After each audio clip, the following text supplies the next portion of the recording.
Welcome to the Dancer's Paradise podcast. This week we've got Jack and Jill because someone's awful, and we watched a Tickled documentary. I'm Fliz. I'm Kylar. I am soon. We're gonna have to edit that a little bit, but we're fine. I wasn't sure if you were actually gonna do it or not. All right, let's one more time. What? Oh no, that was One more perfect. I like it. No, Was it? cold No, open. no edits. Cold open. No we do edits. it raw. I'm doing it raw. So, this week we watched Jack and Jill, the Adam Sandler movie, because some clown made a suggestion. Whose idea was it? Yeah, who did this? Should I? Can I say names? Is that allowed? Am I allowed to? No, you don't. That You would don't be say their bad. name, unless you know. It Give was me their it was address though. Very.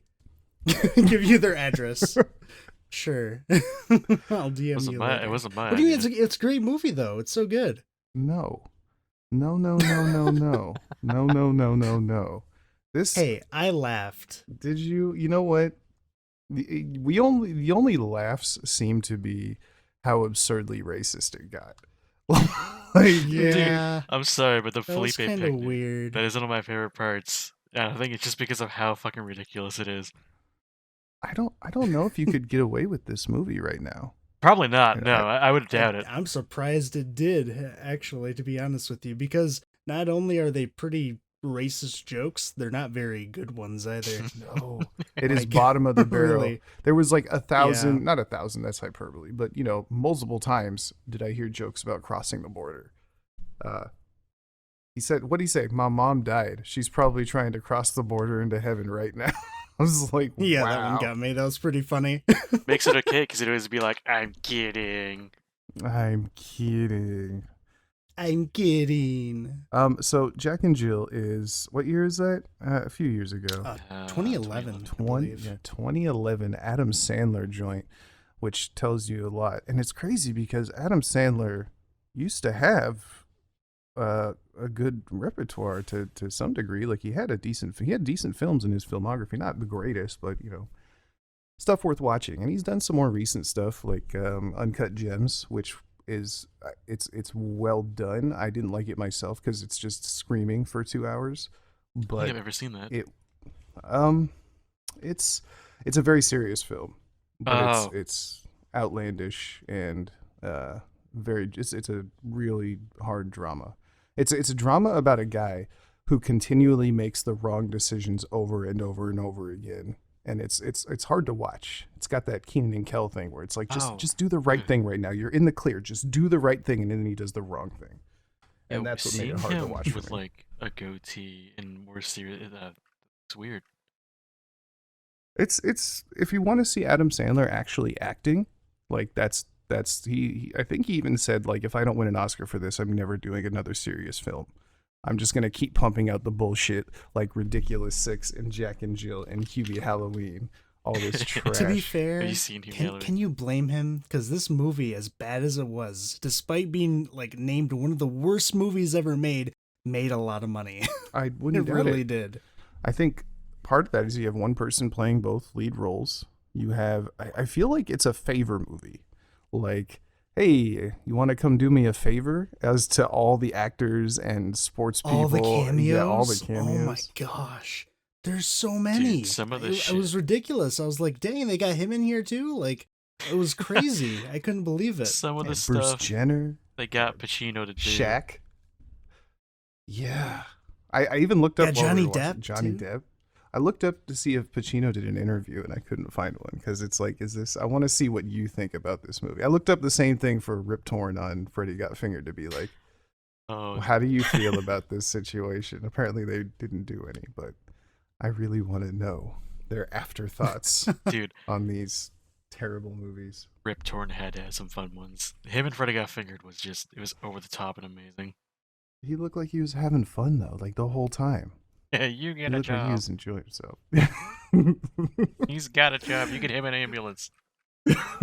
So I guess I'll ask you too. What about this movie makes it so bad in your eyes? Like, what do you just hate seeing when you watch this movie? The scenes go on forever repeating the same jokes that aren't funny jokes. It is. Yeah.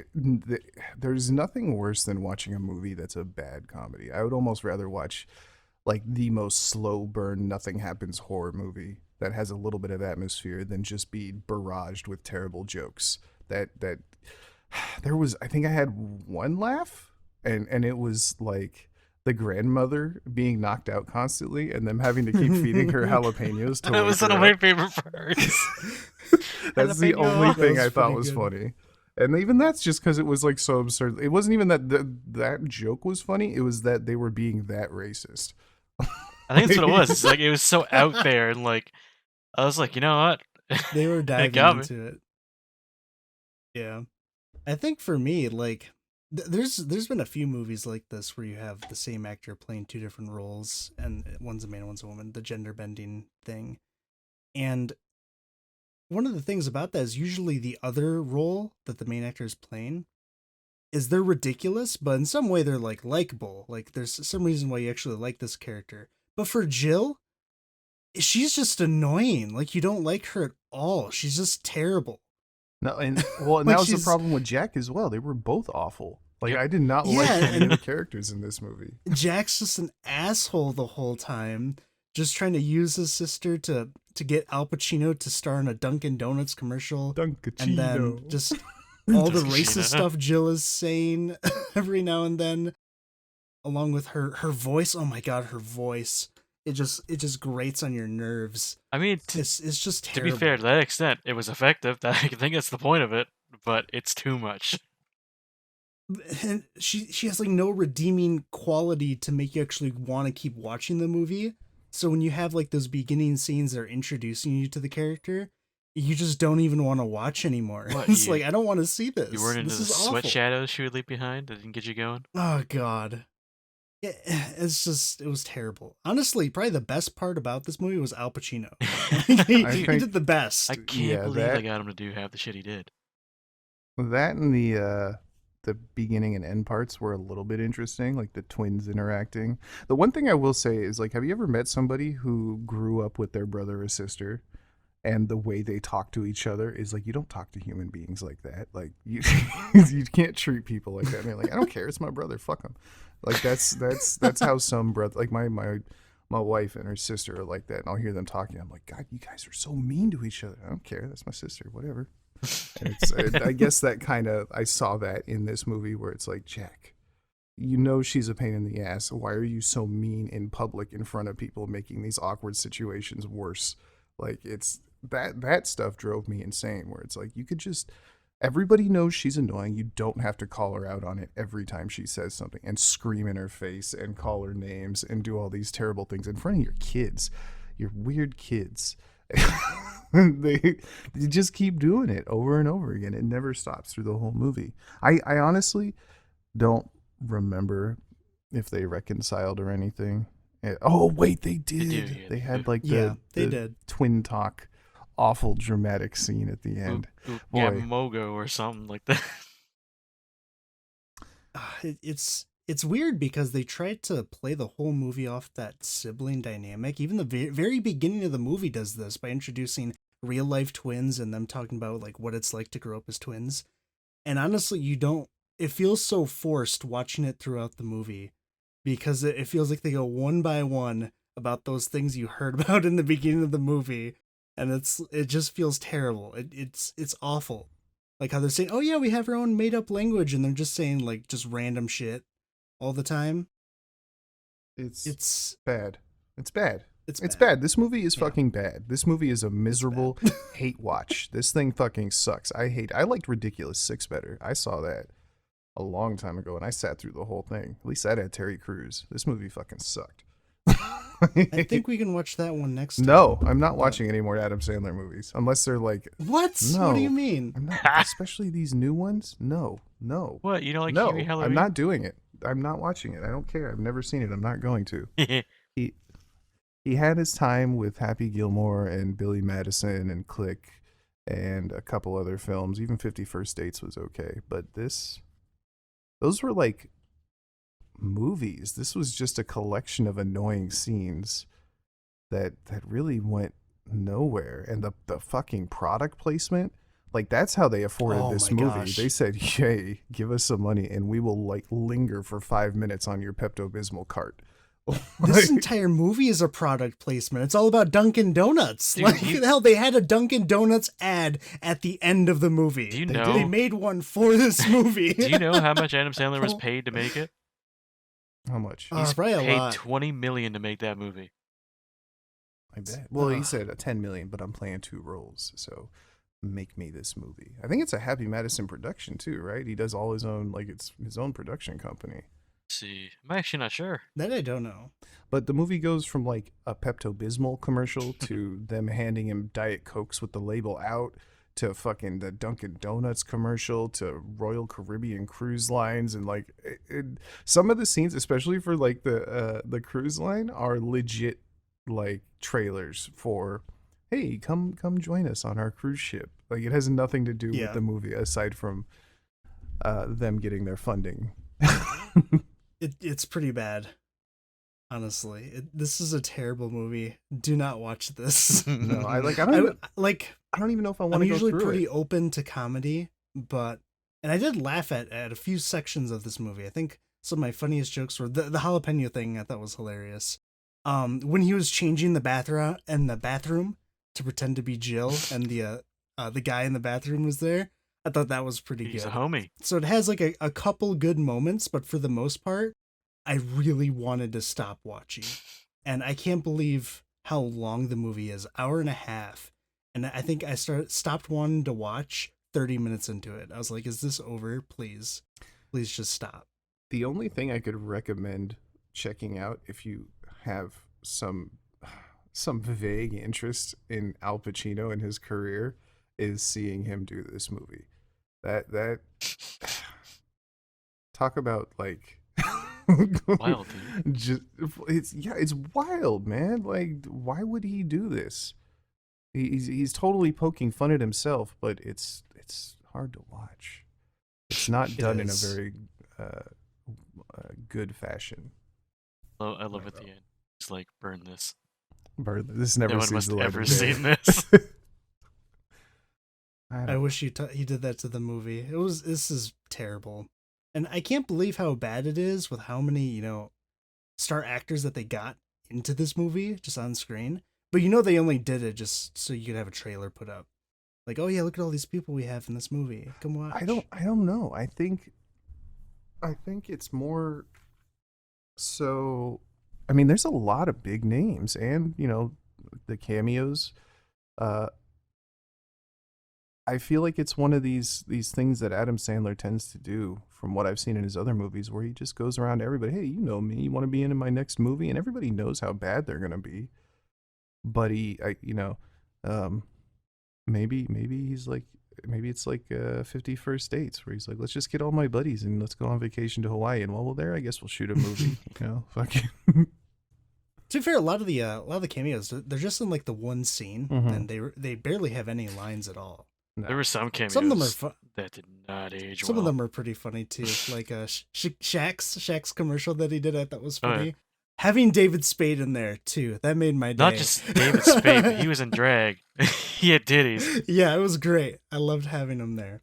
And I'm pretty sure Johnny Depp, he was literally just going to watch a basketball game. He's Like, wearing a Justin Bieber shirt. Did you notice that? No. no, I Yeah, didn't. he's wearing a actually. Justin Was he? Bieber shirt. Oh dang, yeah, I missed that. Some of those cameos, though, did not age well. No, they had Jared from Yeah. Subway. Yeah. They gave him more Yeah, lines than he Jared.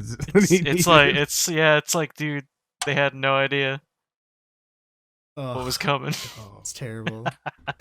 It's so fucked. But I don't even know how you make a movie this bad. Like, the sad part is it has the makings, like the framework of what could be a good comedy, but none of the jokes land, and the characters are just terrible. It's You well, it's because it's based on Glenn Glenda, which is an old stage play. Oh, is it? Yeah, I think Okay. it's like around maybe it's Victoria. I don't know. I've seen one of them. I don't remember it very well, but yeah, the story is tried and true. It's just the execution is a massive failure.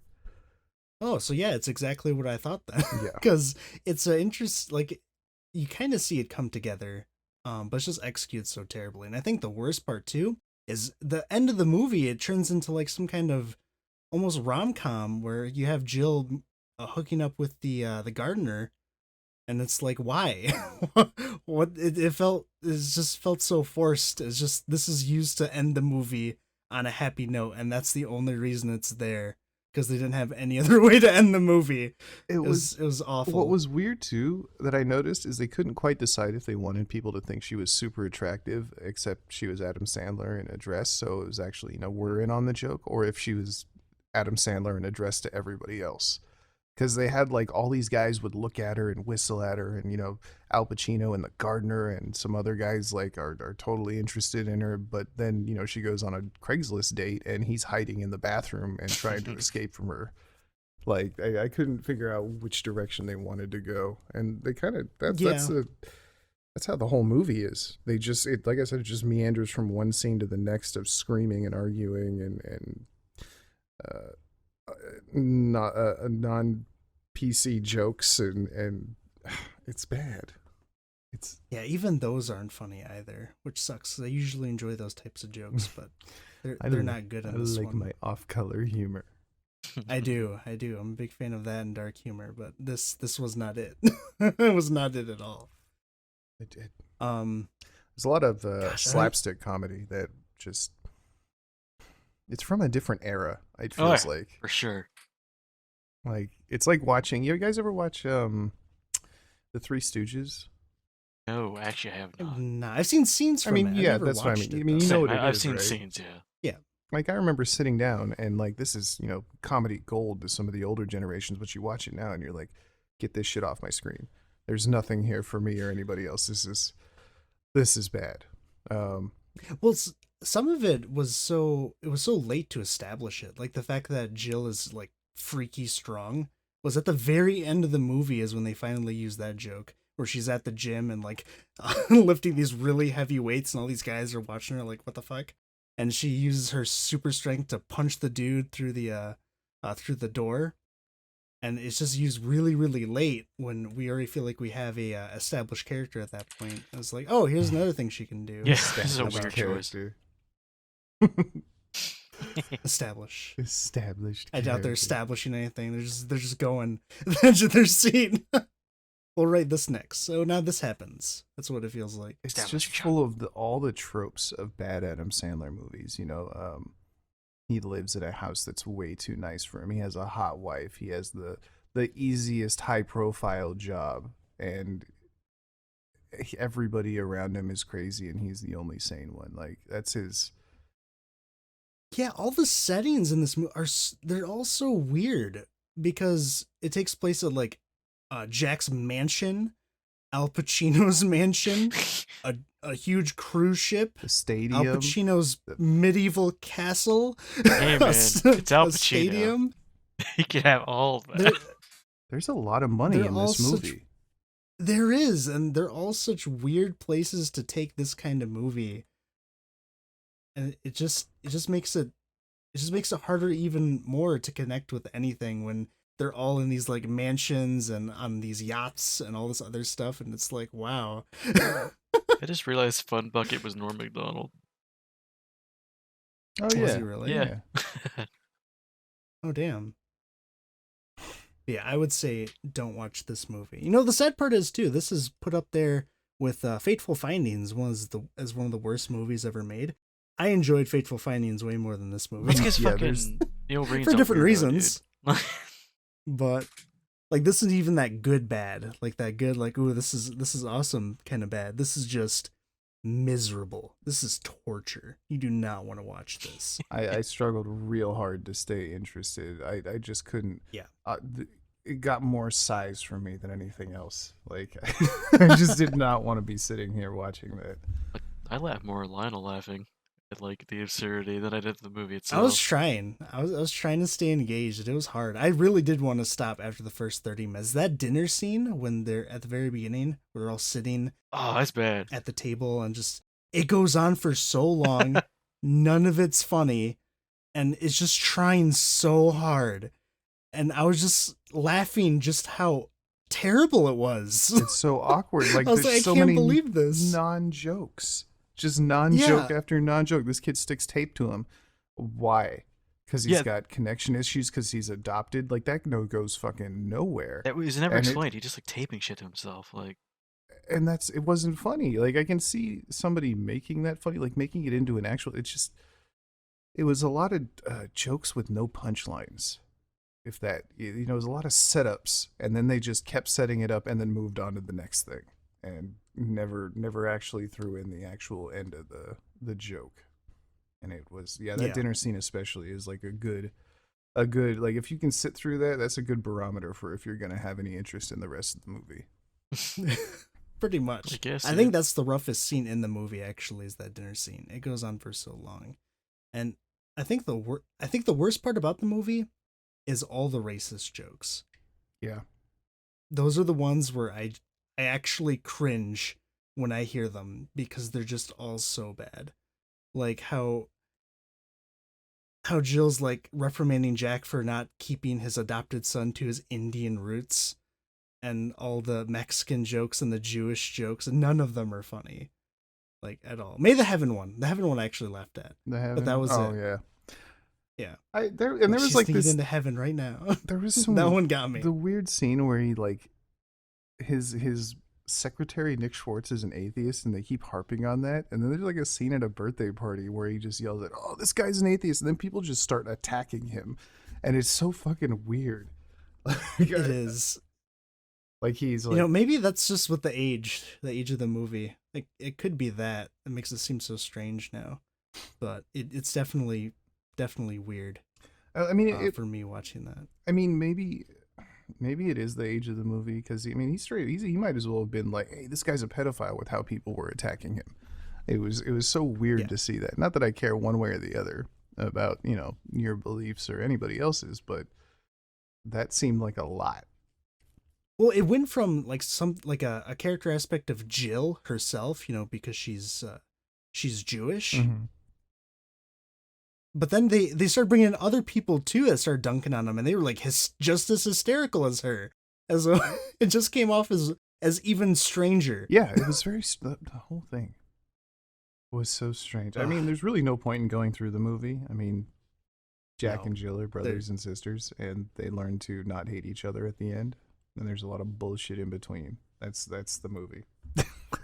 One thing I actually did like, though, was how self-aware Jack's adopted son was. I don't remember his name, but how smart he was. I actually did enjoy that. He's like, "Ooh, you fucked up, Dad." That was pretty good. But guess. I'm not a fan of child actors. I just don't like them. They're always bad. You know what's crazy? Huh. So who played the homeless guy? That's another one of Adam Sandler's crew. That's the he was in Grandma's Boy, the lead actor. Which I don't know if you guys have seen Grandma's Boy. Have you? Yeah, I fucking love I have not. Grandma's Boy is like a good comedy. love the movie. I like Grandma's Boy. We should watch that soon. Huh? I want to watch that again. Oh, dude, I'll totally watch the movie again. Okay, I love we that can movie. watch that. I love that movie.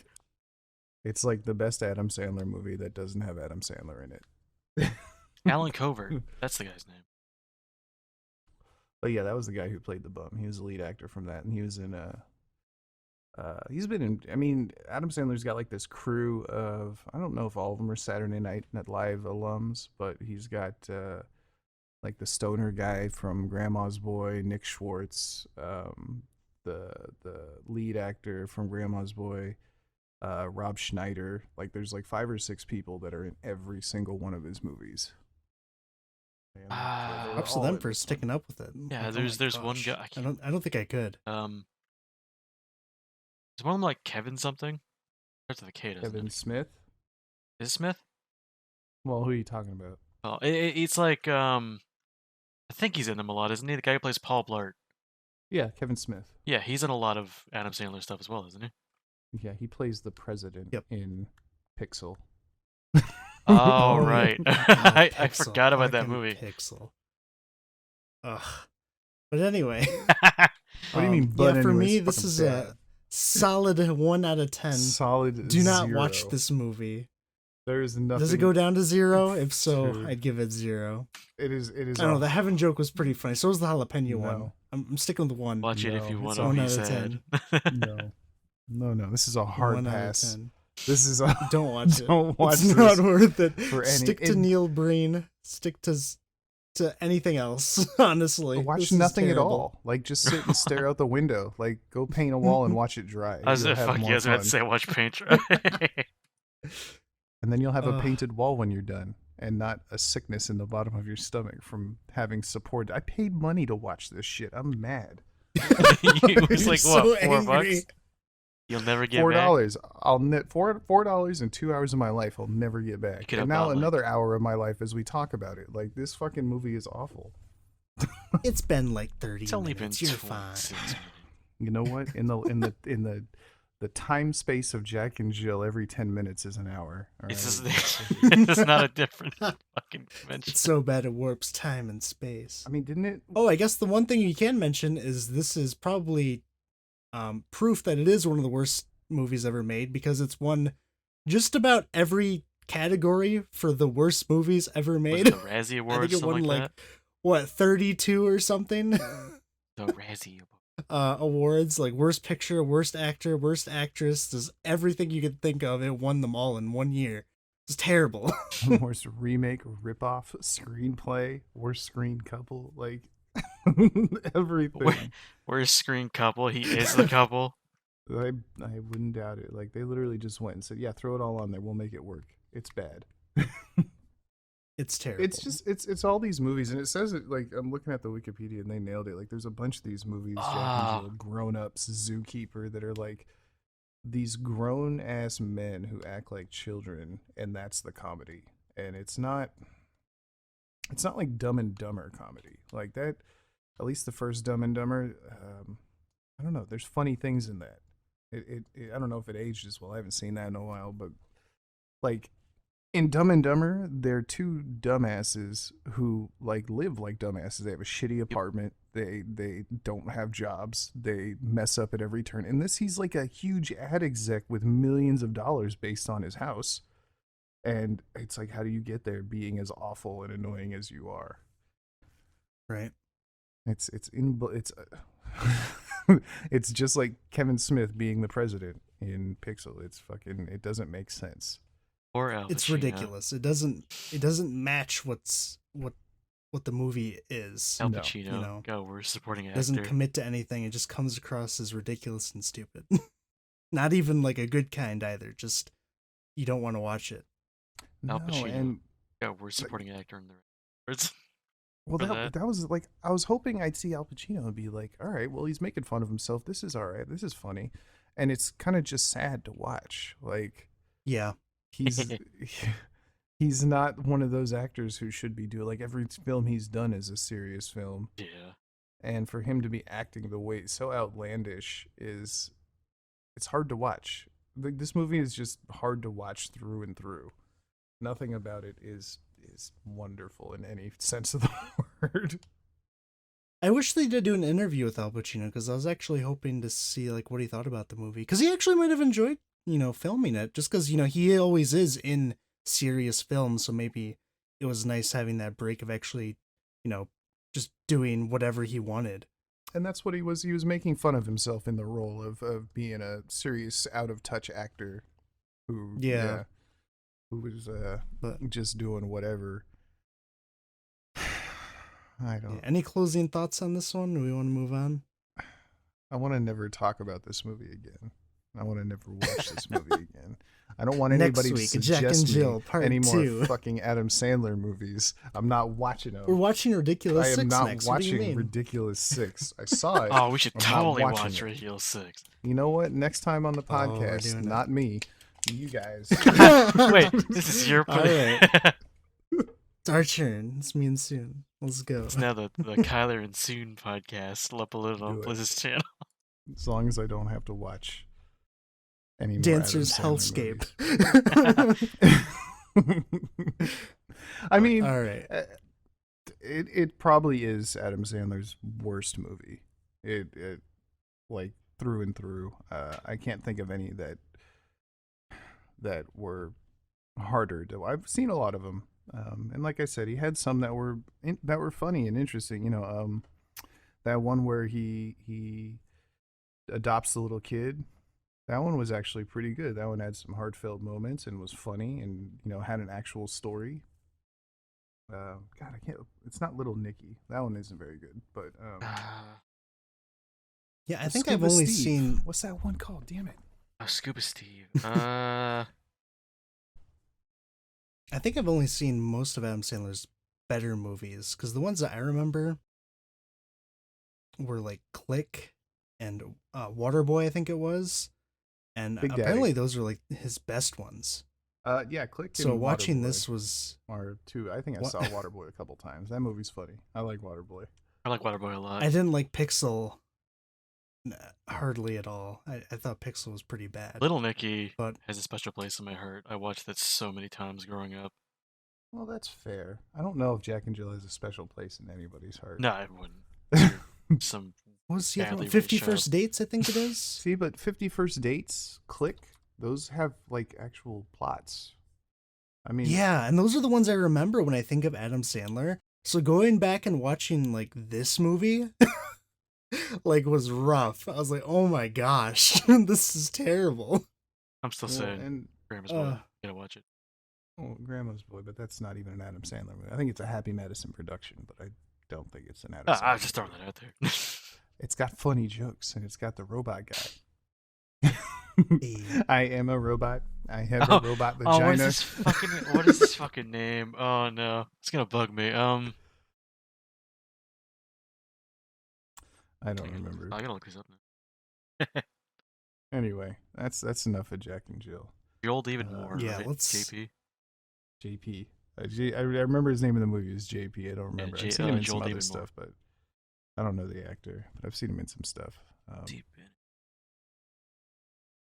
Not Jack and Jill. But yeah, let's move on to the second thing we watched, which was Tickled. So this came out in 2016. I'd never heard of it like at all. I don't know if you have soon. I know that you did, Fliz, but No, Fliz this told is me a New Zealand documentary about, quote, competitive endurance tickling. And you told us the synopsis like before we watched the movie, and I thought it was just gonna be like just silly and stupid. And I was like, oh, okay, yeah, let's watch this. Something nice to watch after Jack and Jill. And it starts out kind of like quirky, I guess would be the word. Well, hold on. But it gets really dark really fast. I mean, I saw this a long time ago, and I forgot most of it except kind of the end of it. And it just popped in my head, and I was like, "Yo, we gotta watch this." And I just told everybody, "Yo, we're gonna watch this. Don't look up anything about it." And for anybody who hasn't seen it, please skip the rest of this podcast and go watch it because you will be spoiled and you will be mad. But I highly worth. suggest going to watch Tickled 2016. It is insane. it's so weird. It is one of the best documentaries I've ever seen. Press the pause button. Press the pause. Go watch it, then come back. Don't forget about us. But From here on, we will be spoiling the shit out of it because it's so good. I fucking love Yeah. this movie. It's definitely not what I expect. so yeah, this is one that's actually worth going into. So it starts with David Ferrier, who's a television reporter, and it starts with the story of him basically finding something in his feed, a video about competitive endurance tickling, which is apparently a sport. And he literally just like tweeted about it, and kind of went huge. And he tried to get an interview set up with Jane O'Brien Media, who was the people that actually organized this event. And it starts off kind of funny because you see like these videos of like just people getting tickled, and it looks so like crazy and kind of weird and stupid. It looks Also like creepy. softcore porn. It really Yeah, looks like very softcore much porn. like that. Yeah. It's just dudes strapped And- to a bed with more dudes tickling them.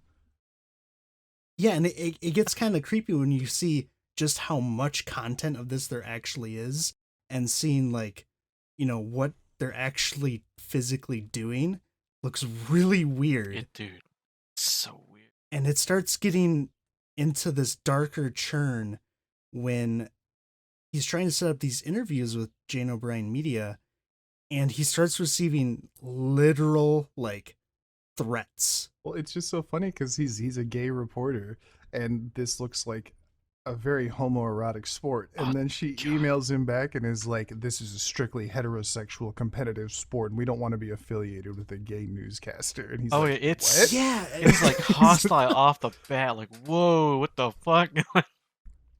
it immediately starts off like that, and it's like, whoa, okay. And even David is kind of taken aback, but my guy, he keeps digging in deeper. He keeps trying to get more and more into finding out like what this actually is and what's going on. Because he's so baffled by the response that he got just for trying to get an interview with this company. I really like And David in this movie. He's ballsy as shit. Like he Yeah, gave oh, me yeah, his whole fucks. team was like he they goes went. hard. Mm-hmm. But holy Because shit! immediately, like once he makes it clear he's gonna keep investigating and like keep trying to get in contact with them, they say we're filing like lawsuits and we're sending lawyers out to New Zealand because this is a company that's supposedly in the U.S. They ship lawyers out from the U.S. all the way to New Zealand, 3 of them, to talk with David, Oh my god, basically to convince him to stop. dude, those lawyers were such fucking weenies. I hated Well, them. it was 2 lawyers and then some weird guy, some Yeah, weird some, like, gangly lanky guy. motherfucker It was their they said. boy. Yeah, it was creepy. This is our Yeah, it boy. was. We keep him with us. It was 2 lawyers, and I guess one of the competitors or whatever that they just brought along for some reason. I feel like I he must have don't- I been. don't I know feel like he why. was the cameraman. That's what I feel like. He did. He might have He been. looked like the kind of guy who's just behind the camera for all this stuff. He only for what they were doing. You only want one trustworthy guy, and he looked like he wasn't going anywhere fast. He was in for the long run. But yeah, so David gets word that like there's gonna send out some lawyers over to him, and this is what I love about David Ferrier. My guy's like, all right, well, if they're gonna come all the way from the U.S. to New Zealand, I better greet them at the airport. And they didn't tell And he him what makes time. this- There was no time, so he He just, just- waited at the Yeah, airport he the just whole stood time.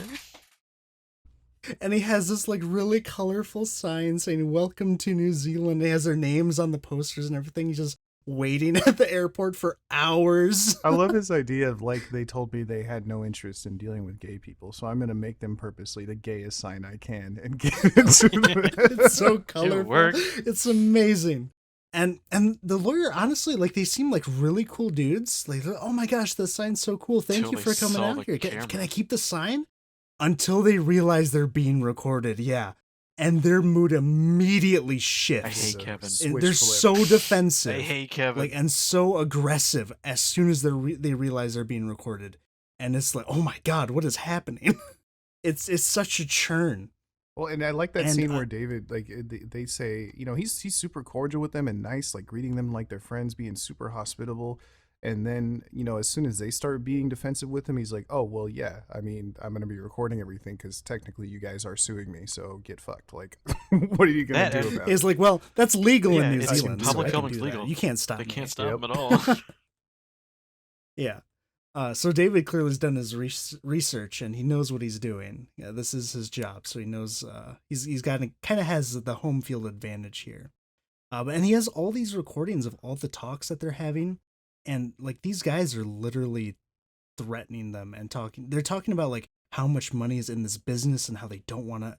They don't want them to look more into it because they might get hurt. They're And they it sounds like Godfather like- lingo. They're like, there's certain Yeah. people Straight up. who will make sure that your whole life is destroyed. Now, I don't want to put it like that, but off the record, these people got a lot of money, and he's like, I'm like, damn, this boy, they're hardcore threatening him. And then, like, I've never even met Jane O'Brien, but trust me, you don't want to go deeper into this. This is not a rabbit hole you want to go down. And it's nuts. It's like, how did this go from competitive endurance tickling to being threatened by lawyers? Like, what is happening? So eventually, the lawyers head back home after they've said their piece. And my boy David, he's at this point with a friend of his who's, I believe, a television producer, Dylan Reeve. And at this point, they've made the decision to actually film this and go further in. So when they leave to go back to, is it Chicago? Where is it I want at? to say it's New York. I don't remember. Is it New York? Is it New York? I want to say New York. Or maybe But California. It's either New I York think it or was LA. California. One of the because they're doing all the yeah, filming in they go LA. back to the U.S. and David and Dylan decide that they're gonna follow them. So they take a flight and they follow them all the way back to the United States on a reporter's visa, and they basically like stake them out. Like they're recording them, trying to figure out what they're doing, trying to dig more into this. They're on their computers, like researching more and more about Jane O'Brien Media, who owns them. Like they're going hard trying to figure out what is happening, Find out it's even linked to a despite all German the group. threats that they've had. Speaking of the threats, I think at one point, like the cameraman was like, "I don't really want anything more to do with this," and the lawyers were like telling the David, the interviewer, they were like, "We know that Dylan is the cameraman." They're like, Yeah. Dylan was one of the Well- guys that went to stake out with him for sure. Yeah. Well, one of them decided to quit, and they were like, "Yeah, that guy that quit, yeah, he's got a family and stuff that we know about. So if you keep into this, even if you don't decide you want to be hurt, we can still hurt them." It's like, damn. No, it was they're- David said he was gonna stop, but Dylan was gonna keep looking into it. So they threatened. That's what that was about. It's the other way around. It was just that they were like, even Yeah, the people who quit, they were using as leverage to be like, "We'll threaten them and their family, even if you want to keep doing it." It was like, jeez, they're just so forceful. Yeah, with and it all. It's crazy. And as they keep researching this, they uncover information that like all this has been happening, like this tickling stuff and all this has been happening since the 90s. Like this goes really far back because this took place, I believe, in 2014. It came out in 2016, but I think it was recorded in 2014 for them to actually do this. And apparently, they started uncovering like this happened in the 90s under a fake name online. It was targeted at multiple different students at universities. Yeah, And what was actually happening is this person who they discovered their name was Terry DeSisto was recruiting people to do these videos by paying them lots and lots of money, basically giving them whatever they want to do these videos.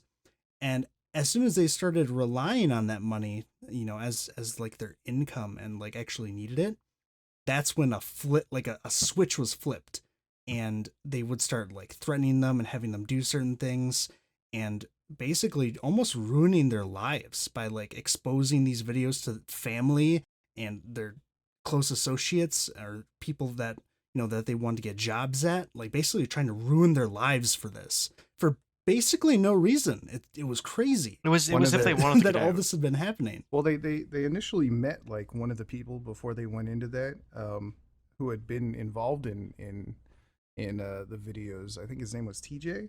Yeah. And he basically I got think so, got yeah. a message or something saying, "Hey, I got $2,000 for you." He was down on his luck if you come do this. They didn't tell him anything about it. They just put him in a room with a bunch of guys, interviewed him, and were like, "Now you're gonna be tickled." And he thought that was that. And he was like a football coach, and then one day he found that all the stuff that wasn't supposed to be released, he thought it was just like a private collection video, he found it all on YouTube. And so he like he got it pulled off of YouTube, and then he started getting threats, and then there was a website made up like of his name and all the stuff like put up just basically to destroy his life. The letters were sent to his family, and letters were sent to his job, like just trying to destroy him for even just having his stuff taken down on YouTube. Like there was and this was through Debbie, because remember there was a couple women. Debbie this was Debbie. Yeah. Keaton, I think her name was something like that, or the fake Yeah, Deborah. name was. There was multiple Just saying. female names, and we're not even sure if they're honestly real people. Well, Terry. Terry was, but not the. I don't even know if Terry. I think. Well, no, I mean- he's remember it was a stolen identity. He stole numbers from dead people. Oh, so technically they were, but they were not. It wasn't Terry, but it was. Yeah, Yeah, Terry was was a real real at one person. point, but is now dead, and he stole her identity. Yeah, it's revealed that Terry DeSisto was actually just an alias that was stolen from a dead person, including their social security number, basically all their information, and it was being used by a David D'Amato, who was a vice principal at a school, and apparently he was the one that was doing all this, and he was caught way back then, and technically, assuming someone's identity is a federal crime, but despite that, he wasn't actually really charged for that. All he got was, I believe they forced him to complete his course in law, at a law school. Yep. Well, his dad was one of the big names on a big law firm on Wall Street. Big law So man. he's got that old money. Yeah. That old money. And so he started going off pretty easy, but I think because of the allegations towards him, the school that he was going to go to complete that law degree basically said no and get out. And he actually did end up serving time in prison for that. But it also turns out that that here he is again. David D'Amato's actually the person linked behind Jane O'Brien Media, who's the one threatening David Ferrier. And David goes even further out by finding forum participants in modern day videos by going to Muskegon, Michigan, to visit a tickle cell. And he finds he finds what are being described as tickle cells, and you learn that like these things happen all over the world, and it's just crazy when you hear about it because the amount of money that is being pushed through by this one person just for this, just for videos of people tickling each other. This guy is an absolute predator.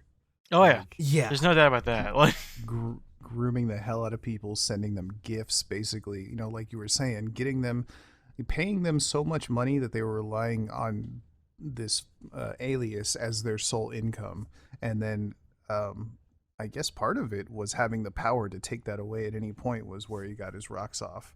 He liked the tickling and he liked ruining people's lives. Yeah. It's absolutely disgusting. Oh, some real creep shit. Like,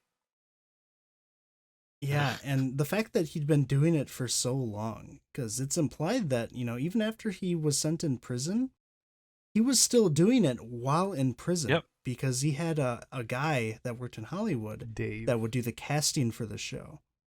Dave was so cool. Dave was a gangster. Dave didn't give yeah. no fucks. Well, it's because while he was in like prison, writing him letters yeah. as Terry DeSisto, saying like, I need you to do this. Oh, I'm so sick. I'm stuck in bed. Unfortunately, I can't come meet with you or talk to you or anything. But just do this for me and I'll be out of bed in 6 months. So he's writing from prison. Clearly, now that we actually know what's really happened, like the name behind Terry DeSisto, the alias. And he just never stopped, ever. Nothing could stop him. Not prison, not the, all the police, nothing. And even, Dave, like, even he had his own thing where once he knew that things were being released when they weren't supposed to, because this was originally, even back in the 90s, supposed to be a private collection. He told David, Terry, I'm not doing this anymore. Like, go find someone else. And then he started getting threats too. He had a trunk full of letters. Those letters were fucked. And then he's like, I like that point where he's like, and they were sent to your mom's house? He's like, yeah, they were sent to my mom's house. What does she think about them? Well, she'd leave little notes on them, like, here's another nasty letter for you. He's some fucked up shit. Dave was laughing I liked him about it so the much whole because time. He was like, he felt so untouchable because at this time, that producer that he was working with, he'd done like tons of different stuff for like porn and everything. So at this point, his reputation, he's seen it all, is not something he's not concerned. So the fact that he has someone just writing these letters, he's just laughing at it. He's like, really? He was more amazed that they were spending the time to do all this than actually receiving the letters. He was pointing out typos. It was amazing. Can't write worth of shit. Oh, it's so good. I loved him. But yeah, so David is uncovering all of this, which is crazy impressive that he's going to such lengths to find this out. And the fact that he's finding it out at all. He's so fucking I think brave. What's even more amazing. Dude, yeah. I mean, you get what's more amazing too. I was just going to say, you got a lead like this. Sorry. Fucking, no, would you want to let that go? No, man, fuck that. Find out what's going on. I mean, when you're being assaulted from lawyers from 3 different people that are willing to spend all this money to destroy your life, he really had he could either give up or, make this film. And there was too much here. It was like the documentary of a lifetime. He'll never find another story like this. That's what I'm saying. Like, it was too good to fucking just drop. Well, the thing that's so impressive about it is like when this started out, just watching it, this felt like such a huge conspiracy. Because just the amount of money that's happening like behind the scenes is so crazy. It's hard to believe it's all coming from one person, you know? It's like some So mafia when shit. like David Yeah, so when David like tracks down this one person who's behind all of this, like he stakes out his house. He's legit just trying to like talk to him face to face. And he's talking like while they're following his car behind him, like about how nervous he is. Like they're hiding cameras, like they're very scared. Like they are very nervous. You can hear it just by watching their face and even the way they're breathing. They even say that like they're breathing so heavily because they're so scared. Well, they've never met But this guy who is just like evil incarnate, Yep. you know, like yeah, and now they're about to track him down and confront him outside of his car. And yeah, and they finally do track him down. They talk to him, and yeah, David's really ugly. Oh yeah. he's one of them He's- ugly inside and out people. Yeah, he's not. He doesn't look too good. Like an evil The- Stay the- Puft the Marshmallow funny- Man. The funny part too was like they staked out his house for like what, like a week or Yeah, so. they were there like for over a while. week. Yeah, and he never left his house for like a week. He stayed in there. He's not doing he's rolling around anything. inside collecting dirt. Just watching Tickle videos. Ugh. You know what? Yeah, I think Worst he part went is- to go get some Starbucks or something. He probably was in there watching Tickle videos. Of course, that's his. For somebody to have spent this much time on it, like this isn't a passing fancy. This is his life. Oh yeah, This he's is like what he does. He makes no money from it. He just spends and spends and spends.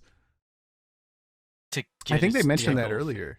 Well, I think they mentioned that earlier, where they're like, there's not a lot of money being made in what he does. I mean, there are fetish businesses that do similar things that are above the board, but this is all just like power plays. There's not really any financial gain here for David, for D'Amato. Yeah, because he doesn't like he's not a part of any like he's not part of the law firm anymore as far as we knew, so he doesn't have really any income besides the money his father made, and that he inherited from him after he passed. So that's all that money just coming from his father. He got something from his And, mother too, didn't he? Yeah, Let's an say. inheritance. Yeah. Yeah. No, because his stepmom's still alive. Well, his No, mom his died and he other got an mom. inheritance as well. oh He got yeah, $6 from his million mom dollars too. from her. And he kept getting more like monthly just from the trust fund that he had as well. So it's all coming from this one dude, which was absolutely insane. And eventually David does confront him saying, you know, I just want to talk to you. You're suing me. And I just want to have like a conversation. And I love too how David D'Amato immediately confirms that he knows exactly who David Farrier is Oh, yeah. and that he knows he's suing him. Like, doesn't try to hide it at all. Like, oh, I don't actually know who you are. Like, he straight up admits to it. He's like, I know I'm suing you. It's kind of crazy. Well, then don't they Doesn't leave, come- like they find some more documentation? Because I mean, I will say at this point, like it kind of just it does drag on a little bit because there's just so much more information that just keeps happening. And they find out that all the lawyer shit was fake. Everything was fake. It was all bullshit. Yep. Yeah, All the lawsuits because, were they- fake draw documents and like. yeah, because they look into the domain of the Gene O'Brien Media site, and they find a bunch of documents that aren't supposed to be on there. And a lot of them link David D'Amato to Jane O'Brien Media, which is how they find out, like, yeah, this really is him. And, like, the company that sent all those people there were all under Jane O'Brien Media, and everything links back to Jane O'Brien Media, which links back to David D'Amato. So pretty much everything that was happening was all just money falsified stuff just to scare him. It's really all it was. Which, if you think about it, is kind of crazy because if he just kind of left it alone, like it wouldn't have become a full blown documentary. You know, if he didn't Yeah. threaten them immediately off the bat, like it wouldn't have been such a big deal. They would have just went, "Oh, competitive tickling. That's fucking weird." Okay, That's next the subject. one of the weirdest parts to me is like it's just like, yo, mind if we do an interview? And he immediately gets so hostile. It's like Well- get the fuck away from them. I think D'Amato has some serious issues with his own personal sexuality. if Oh he's yeah, so no. There's against no doubt. The homophobic amount of times that stuff. shit comes up. Yeah, Yeah, when the videos are so honestly, clearly. I think there was one video of a chick tickling a dude from like the 90s, and the rest was just a bunch of dudes Yep. tickling each other. Yep. It was. Yeah, I believe even the stepmom said it too. Like he's been single his entire life, and she had no idea like if he was gay or asexual or what was up with him. But he'd never even like dated anyone as far as she knew. I like that they get to her and they're like, "Did you know?" They finally call the stepmom. They find her number. Yeah. Like, "Did you know David is back into the tickling stuff?" She goes, "Oh God, not again!" Yeah, Like again. it's been such an issue throughout their lives that this is all he Oh, wants dude, to it was do. like heartbreaking when she was like, "No, when did he start doing it again?" And David Ferrier had to be like, "It's never stopped." That's it's terrible. It's just well, There's, it's nice that she actually said something because they keep calling people like the secretary and the people at the law offices and they're like, "Do you know David D'Amato?" She's and like the secretary's like, "I know him. All I'm gonna tell you is stay far away from him. Yep. That's it." And like hangs up. Like it's so creepy the way everybody talks about him. Everybody is scared by this guy, and rightfully so. He's destroyed hundreds, if not thousands, of lives. For tickling. Mom isn't though.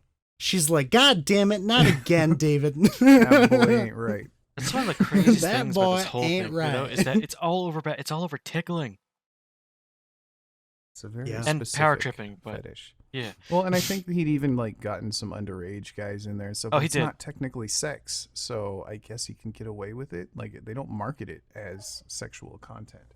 Like they mentioned multiple Yeah. times that some of the people tickling videos. It's so obscure. Like it's hard to argue that it is.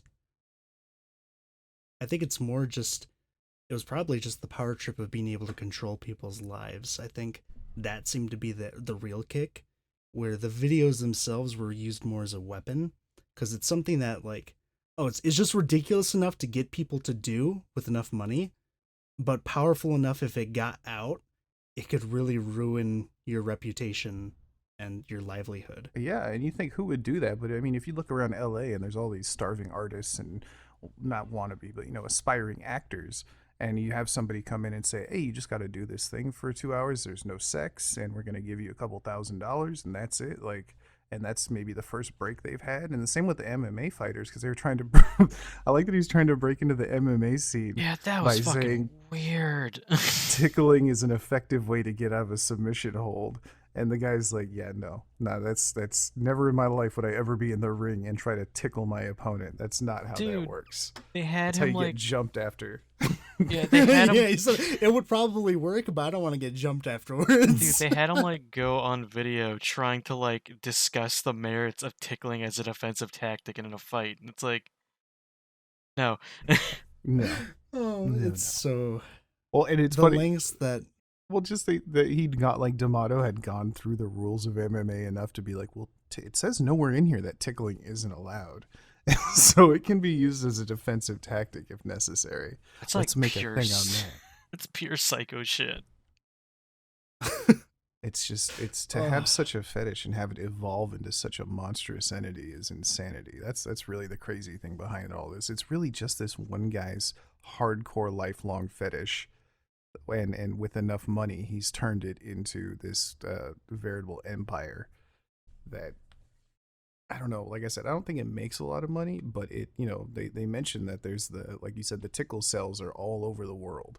Tickle cells. Australia, Europe, Chicago, or they say Ohio, fucking. that's what gets me about this. That's honestly what scares me about this movie almost, is the fact that it felt like such a huge conspiracy. Like that there was so much in this in the background, when really it was just one dude who was really lonely in his house. Even talking about it, I was thinking like, do I want to upload this? Then I remembered that he's dead, and it doesn't matter. Yeah, David D'Amato actually died a year after this came out. He died a sudden death. They never said what actually happened to him, but I thought Strider yeah. found it. So, yeah. Apparently, Jano Media or Jano Bright Media is still around. I don't know if they're still doing this whole tickling thing, but If they still are, that's a whole nother fucking weird shebang. Like at that point, what were they be continuing for? I mean, if they It's just find a way to make crazy. money, I mean, obviously, people were getting paid. I mean, they're like the people that were the three lawyers or the two lawyers and the other guy, like they were not giving up anything. They were just sticking to their guns on this thing. Like yeah, Yeah, they had to have been making bank. Like they had to have been being paid a lot of money to do this kind of stuff. Or they really like tickling. dude, There's when one or the Or other, that. maybe a little both. when they showed up at the studio in the front door and they finally noticed Dave and them, they were like, "Oh no, Oh yeah. They realize they're following them. They're like, oh god, close the door. we're calling the I don't police." It's know. like, what are you doing on there? What do you have to It's hide? just so crazy. Like the whole scenario, everything that these two went through just to get here, the fact that they went through with it at all feels like, like a bunch of dice rolls that somehow all landed right. They rolled Like nat I don't even know 20s. how to describe it. Yeah, just full net 20s to make this freaking documentary happen. It feels It's almost insane. fantastical that it all really came to fruition. Like it was just a thread that just kept pulling from the sweater and it never stopped. It's still unbelievable, even Fucked up after it's all sweater. over. Like, I have no words for what actually happened here. I'm just glad it's over, and I hope the people that those people are doing better. Cause, my God, like I said, like thousands of lives must have been destroyed over the years from this guy. Like with how hard he went at some of these people, emailing their jobs, their families, sending letters, lying, saying I like the one thing where he had the guy who was the football coach. I don't like it, Yeah, but TJ. he said I'm a former employer of TJ, and technically he was. Like yeah, he paid him to do a job. And then, but it was weird because the weirdest thing to me is he'd have the emails. They sounded so formal, and then at the end he'd be like, he's a disgusting. Like he'd go off the rails with some personal like insults. there was so much hate. Like you could feel it. Like, oh my gosh, it got so it started from very professional to very personal to just like almost just gross. Like, Especially the ones with Dave, the producer, or the casting agent. yeah. He'd send emails to them that sounded, hey, I'm a former business associate of David, this and that, and I wanted to let you know that this, and this, and then he'd end it with like a horny hook nosed David. Yeah. And it's like, wait, you can't have a professional email and then end it with like somebody's gonna see this as trash. This is Well, the lengths that he went through, even back then, just to slander people was crazy. Like they mass bomb phone calls to basically as many people as he could. He would write letters constantly talking about his dead brother That was and all this fucked. other like sick shit. Like the I shit think that he would he- say yeah. about his brother, man. Fuck. I mean, he must have been super knowledgeable about computers and the internet because he was like DDoSing people and like mass emailing the White House and stuff with like just blowing people, trying to get him in trouble any way he could. Like he had a lot of free Honestly, time he and a lot probably of has money. people for that. That's true. Yeah, he could. It looked Well, like a could lot of have. it was so personally done though. Like Yeah. I mean, he was a vice principal at a school, so he's probably very intelligent. I don't doubt that. It's just he has a very damaged mindset, or he had one. Using his intelligence for the wrong thing. Yeah, really, honestly. I just Is I wish he'd been caught and interviewed and like you knew more about the kind of person he was and what made him the way he was, because feel like- that is a deeply unhinged person. I feel like if they caught him, he would just like threaten to sue them the whole. I'm pretty sure that's what happened the first time they caught him, and then daddy's money and lawyers came and he was good to go. They said, well, your punishment is we're gonna give you a free degree. Okay. Yeah. He actually Yeah, ended so up getting that law fucked. degree too, That's which is so- nuts. They had proof that he committed a federal crime, and they said, "Go finish law school." That is nuts. I can't. I'm just so baffled that that's how that ended up happening. And what's worse is the charges that he ended up having too did not reflect his crimes whatsoever. No, it was just the 2 cases of like stolen identity, wasn't it? The 2 fraud cases. Yeah, I think did a Yep. whole computer slew of other fraud. shit. Fraud. Mm-hmm. It's like, what the fuck? Even though, DDoSing an entire university campus is very illegal. Yep. And so Yeah, I'm pretty sure so is email like attacking the White House. yeah, he got some baller ass lawyers because they had him on multiple federal violations, and he ended up with 2 charges of computer fraud. So Crazy. yeah, the things money will do. Yeah. Pretty much. Unfortunately. I don't even know what else to say about this. I hope you watched it I and didn't hope just you keep watched it. listening, because it's a ride. Honestly, it's you really don't expect where this movie ends or this documentary ends up from when you start it. It's just a wild ride, and I loved it. I definitely recommend it. Absolutely, I would. It was a nice palate cleanser from Jack and Jill. Now back to No. to Adam Sandler. No more Adam Sandler. Apparently there was a follow-up special, The Tickled King, where they showed I guess some other stuff that the filmmakers went through that wasn't showed in this documentary, which we didn't watch. I gotta watch. I don't think there's anything too new. This is all like, I gotta know. It's a short, and it's on Tubi. It's like 20 minutes. Oh yeah, I might watch that like right after this. Yeah, so I think that has some more scenes if you want to watch some more about it. But Do go watch honestly, it. props to David Farrier. Oh my god, Dylan what a Reeve. gangster Like, those guys were. I can't believe they did it. Like The the way- actual legends. The way that they just like it was almost like they were backed into such a corner that they were like, well, this is it now. Like maybe it's just a New Zealander thing, because they seem so calm and collected about everything and so sure of themselves. Like, yeah, we're just gonna go in there with cameras and we know they're filming in there and we don't know what's gonna happen, but we're gonna go knock on the door. We're gonna wait outside this guy's house and go meet him when he parks somewhere. Like, damn. Dude, I mean, it got to the point where like even their producer was like, yo, you might want to stop. Please stop. Yeah, their Yeah. producer called them on the phone saying like, I don't know if we should keep doing this, and they're like, fuck it. They're like, well, we're too far now. You might as well. They're gonna come away with nothing. Now, real talk, they must have been so scared. It felt like such a huge thing just watching it. I can't imagine how they felt investigating it and actually like traveling to these places and hearing about it from other people. It must have been so nerve-wracking. But like they were literally in a corner. Like, what were they going to do besides try to unravel this mystery that was being used against them? And they did it. They were able to figure it out. Dang.